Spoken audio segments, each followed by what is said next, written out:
క్రీడా పోటీలను ప్రారంభించిన పెద్దాపురం డీఎస్పీ. కోలాహలంగా సాంప్రదాయ క్రీడలు.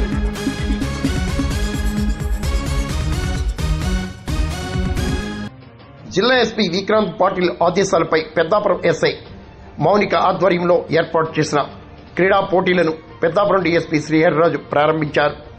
తెలుగుదేశం రాష్ట్ర కార్యదర్శి రాజా సూరిబాబురాజు, బీజేపీ ఇన్ఛార్జ్ విత్తనాల వెంకటరమణ, పలువురు పోలీసు అధికారులు, నేతలు తూతికరాజు తదితరులు పాల్గొన్నారు. జాతీయ స్థాయిలో కానీ అంతర్జాతీయ స్థాయిలో కానీ ఎన్నో విజయాలు సాధించి చూసినాం.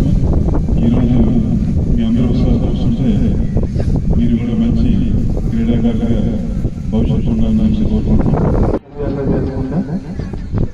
మరి స్పోర్ట్స్ లో ఇన్వాల్వ్ చేసినట్లయితే అందరూ కూడా హెల్తీగా ఉంటారు.